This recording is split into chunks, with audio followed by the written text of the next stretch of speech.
नमस्कार बंधुरा रिजु रान्नाघरे तोमादेर सबाइके स्वागत जानाई। आज आमी सुजिर पकोड़ा निये चले एसेछि। এই সুজির পকোড়াটা যেমন কুড়মুড়ে তেমন মুচমুচে। এই সুজির পকোড়াটা চা কফি অথবা সসের সঙ্গে খেতে দারুণ লাগে। তাহলে চলো বন্ধুরা দেখে নিই এই পকোড়াটা। এখানে আমি সুজি নিয়ে নিয়েছি, দিয়ে দেব 2 চামচ চালের গুঁড়ি। এবার দিয়ে দেব পেঁয়াজ কুচি আর কাঁচা লঙ্কা কুচি। এবার দিয়ে দেব ধনেপাতা কুচি।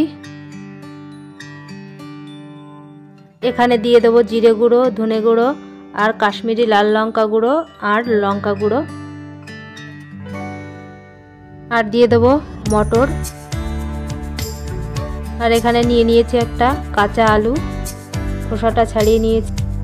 এবার আলুটাকে আমি গ্রেট করে নেব।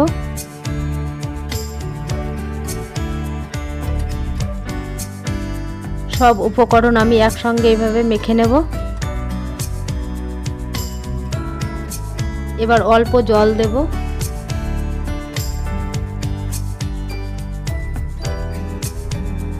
সুজিটাকে আমি এইভাবে মেখে নিয়েছি। 10 মিনিট আমি রেস্টে রেখে দেব। 10 মিনিট হয়ে গেছে, সুজিটাকে আমি আর একটু মেখে নিচ্ছি। কড়াইতে তেল গরম হয়ে গেছে। এখন এই সুজিটাকে আমি পকোড়ার শেপ দিয়ে ভেজে নেব।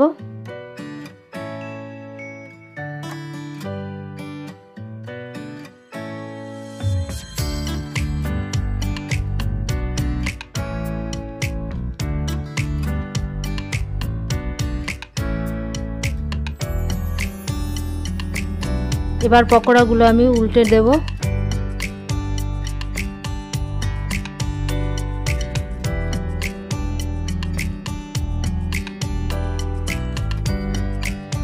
উল্টে পাল্টে আমি লাল লাল করে ভেজে নেব। পকোড়াগুলো ভাজা আমার হয়ে গেছে। এবার আমি নামিয়ে নেব।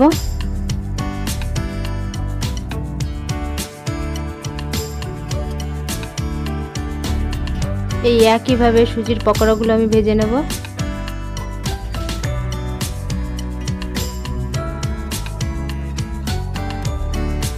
দেখো বন্ধুরা, সব সুজির পকোড়াগুলো আমার ভাজা হয়ে গেছে। খুব অল্প সময়ে এই পকোড়াগুলো হয়ে যায় আর খেতেও খুব ভালো লাগে।